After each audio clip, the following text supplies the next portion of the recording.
시장에 돋보기 딱 떼고 밀착 분석하는 집중 조명 이어갑니다. 유진투자증권 명동지점 김영재 부장과 오늘 함께하겠습니다. 어서 오세요. 네, 안녕하십니까? 네, 자, 매주 금요일을 또 책임지고 계신데요.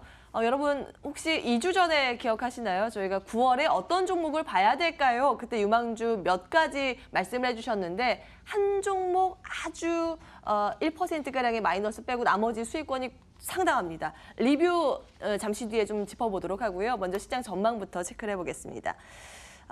코스피는 최근 2280선에서 딱 붙어서 2달 반 동안 기었고 그나마 코스닥 지난달부터 반등에 나서고 있는데요. 최근 시장 동향은 어떻게 파악하고 계세요? 네, 어제 같은 경우 선물 옵션 동시 만기일이 있는데 예상대로 큰 변동성 없이 지나갔습니다. 근데 어제 하루만 이렇게 변동성이 없는 것이 아니라 지난 일주일 동안, 지난 금요일부터 목요일까지 일주일 동안의 장세를 보면 상당히 그 변동성이 축소되었다는 걸 알 수 있는데 코스피는 그 기간 동안에 딱 1.38포인트가 하락했습니다. 일주일 동안에 1.38포인트, 상당히 좀 변동성이 없었다 볼 수 있고 코스닥은 15.7포인트 정도 상승을 해서 그나마 좀 상승적으로 좀 방향성을 좀 잡을 수 있는 그런 토대를 좀 유지하려고 했다라고 볼 수 있고 근데 이렇게 변동성이 크지는 않았는데 사실 외국인의 그런 매매 형태를 본다면 시장이 상당히 선방했다라고 볼 수 있는데 코스피가 지금 일주일 동안 외국인들이 1조 5천억 원을 순매도를 했고 네. 코스닥은 소폭이지만 한 1,000억 정도 가까이 순매수를 했습니다. 매도가 크게 나왔지만 다행인 점은 그 외국인이 전기전자 업종에만 거의 엄청나게 집중해서 매도를 했기 때문에 다른 업종에는 크게 영향을 주지 않았고 오히려 매수한 업종도 있었다 이렇게 볼 수 있겠고 그다음에 글로벌적으로 보면은 터키와 아르헨티나 문제가 좀 진정 국면을 들었으면서 달러 강세도 좀 진정되고 여기 원달러 환율 역시 일주일간 보면 한 1.6원 정도 소폭 하락을 했습니다. 그래서 사실 초반엔 좀 강세였는데 나중에는 좀 악세로 좀 진행돼서 아시아 증시 역시도 대부분 후반부에는 좀 반등하는 모습을 보였기 때문에 결론적으로 보면 초반 약세, 후반부 강세가 나타났던 한 주였다라고 볼 수가 있겠습니다. 네, 시장 전반적인 부분들 체크를 해주셨는데 단기적인 관점에서 그러면 전략 어떻게 가져가야 될지 궁금해지거든요. 변수들 보면요, 지금 미중 무역 분쟁 완화되고 있다고는 하는데 이건 좀 지켜봐야 될 것 같고 반도체 애플, 애플 관련주 단기 반등인지 어쩐지 몰라도 간밤 또 오르더라고요. 우리는 또 대북 관련 기대감도 좀 살아있는 상황인데요. 시장 어떻게 보세요? 네, 일단 지수가 변동성이 축소된 이런 현상이 좀 조금은 더 갈 수 있다라고 보고 있는데 사실 호재성 재료가 좀 아직은 그렇게 크게 부각되고 있지는 않습니다. 물론 속단하기 좀 이른 그런 재료는 있죠. 다시 미국과 중국이 협상을 재개한다 이런 얘기는 있는데 일단 협상 결과가 나오기까지는 지수는 좀 안정될 가능성이 높습니다. 따라서 현재 진행 중이든 개별 종목 적세가 좀 지속될 수 있다라고 보고 있고요. 다만 국내적으로 볼 때는 다음 주에 그런 대통령의 평양 방문과 이후 남북 정상회담이라는 그런 이벤트가 있고 여기에 그 대기업 총수들이 대거 방북을 같이 한다는 점에서 좀 지정학적 리스크 완화 심리가 좀 나오면서 지수 상승으로 연결되든지 아니면 반대로 재료 노출로 이것을 봐서 남북 경협주 하락이 진행되면서 지수가 다시 하락 쪽으로 방향을 틀 가능성이 있어서 지수 방향성에 관한 힌트가 다음 주 내에는 좀 나오지 않을까 저는 그렇게 개인적으로 생각하고 있고요. 지금 모른다라는 관점에 있어요.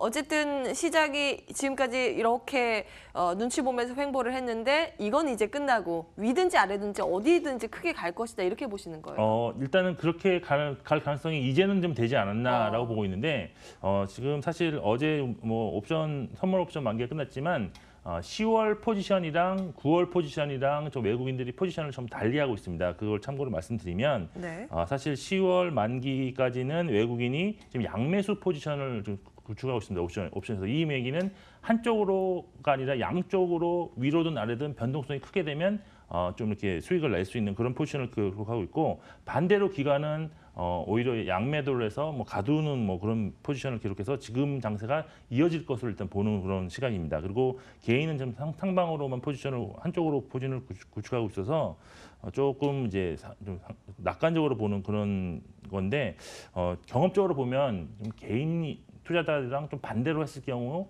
선물 옵션에서 좀 이익을 낸 경험이 많았기 때문에 좀 외국인의 그런 포지션이 그렇다는 건 좀 참고를 하실 필요가 있다라고 보고 일단 투자 전략적인 측면에서는 최근 외국인의 매도가 크게 진행됐음에도 불구하고 매수를 했던 업종에 대해서는 단기적으로 좀 주목을 해볼 필요가 있는데 최근 일주일간 확실하게 외국인들이 매수한 업종은 음식료, 화학, 의약품, 통신, 증권, 은행입니다.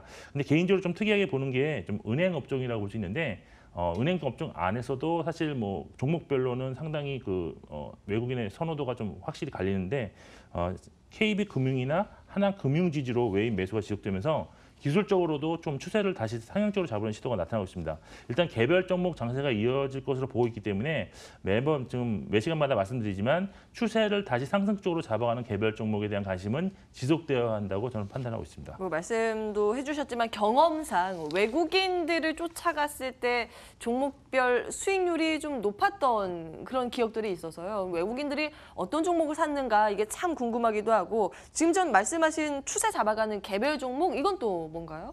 네, 일단 추세가 이제 상승이냐 하락이냐 이렇게 전환점에 변곡점에 드는 그런 종목들이 좀 요즘 많이 발견되고 있는데 그러면 이거를 어떻게 구별을 하느냐? 저는 뭐 개인적으로 좀 좋은 방법이 하나 있다라고 보고 있는데 미국의 뭐 차티스틴, 스탠 웨인스타인이 좀 고하는 방법인데 저는 이걸 좀 한 10년 정도 써보고 있는데 상당히 간단하고 좀 잘 맞다라고 보고 있습니다. 이건 주간 이동 평균선 간의 골든 크로스, 데드 크로스를 좀 이용하는 방법인데요. 주간 이동 평균선은 10주간이랑 30주간으로 일단은 좀 잡아 놓으시고요. 그다음에 가중 평균으로 좀 세팅을 하시면 됩니다.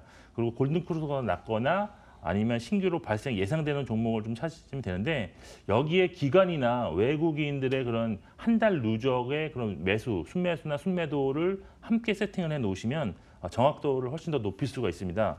제가 8월 마지막 날 이 시간에 뭐 9월에 관심을 가져야 될 종목을 6개를 말씀드렸는데 그건 순전히 수급이랑 사실 이 차트로만 보고 말씀드린 거였는데요. 예. 그 중에서 한미약품 정도만 한 1% 정도 마이너스를 기록했고 나머지 5종목은 전부 플러스를 기록했는데 한세실업이 그 중에서 제일 높은 16.5% 상승. 그러니까 지난 8월 31일 시가랑 어제 종가를 비교해 봤을 때 그렇습니다.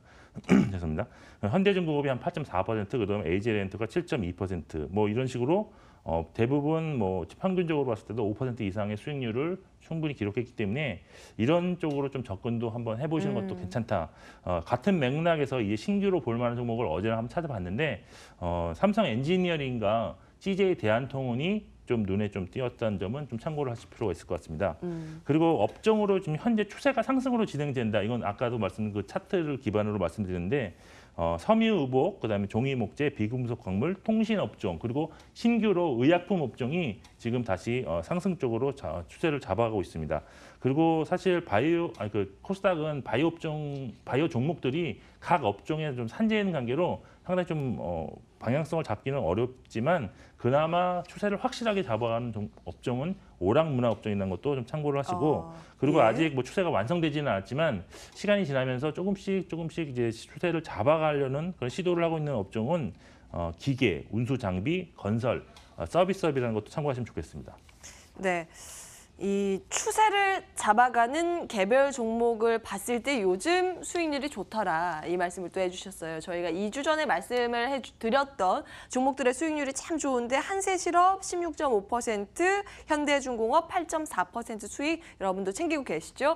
그런 관점에서 그럼 지금 이 시각에 우리가 좀 주목해봐야 될 신규 종목은 뭐가 있느냐? 삼성 엔지니어링, CJ 대한통운 또 신규적으로 말씀을 해주셨으니까요. 추세를 잡아가는 개별 종목들 눈여겨보시기 바라겠습니다.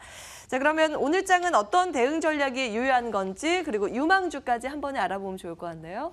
네, 일단 글로벌 시장에서의 그 반등 조짐이 이번 주 후반부터 좀 나타나고 있고 밤사이 끝난 그런 뉴욕 증시도 큰 폭은 아니지만 26,000포인트를 넘는 다우존스가 그런 식으로 상당히 좀 좋은 조짐으로 마감을 했습니다. 따라서 오늘 장세 같은 경우에는 국내도 다음 주 이벤트를 앞둔 상승장으로의 그런 배팅이 조금 나오지 않을까라고 보여서 사실 금요일이지만 보통 금요일은 리스크 회피 차원에서 관망하는 전략 뭐 이렇게 말씀드리는데 이번 주는 좀 매수 관점에서 대응하는 전략이 좀 현실적으로 더 맞을 가능성이 높다고 보여서 주식 비중 확대 전략으로 가시는 걸 추천드리고 뭐 오늘장 관심주는 사실 오늘장에 꼭 사야 된다 이런 건 아니고요. 네. 제가 최근에 이제 유통업을 좀 관찰하고 있는데 그중에서 롯데쇼핑의 움직임이 상당히 좀 특이하게 좀 나타나고 있습니다. 어제 상당히 뭐 6% 이상 상승을 했는데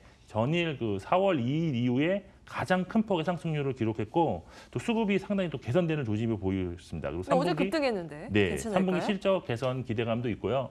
또 많은 리스크들이 더 주가에 많이 녹아 있기 때문에 또 밸류에이션도 지금 한 PBR로 0.45배 정도 수밖에 안 되기 때문에 저는 좀 지금부터 관심을 가져야 된다 보고 매수는 현재가부터 시작해서 조금씩 낮출 때마다 좀 지속적으로 매수하는 게 좋고 1차 목표가는 한 22만 5천 원 정도, 그다음에 2차 목표가는 27만 원까지 볼 수 있다고 보여집니다. 그리고 손절가는 2016년 최저점을 하락하는 수준인 17만 원을 잡고 대응하시면 될 것 같습니다. 네, 어제 뭐 워낙 급등을 했기 때문에 쫓아가기보다는 조금씩 밀려날 때 담아가자라는 말씀이시네요. 롯데쇼핑 함께 챙겨봤습니다. 유진투자증권 명동지점의 김영재 부장과 함께했고요. 굿모닝 마켓워치도 여기서 정리하겠습니다. 이어지는 출발 마켓원 1부에서 보다 구체적인 전략 챙겨가시죠. 시청해주신 여러분 고맙습니다.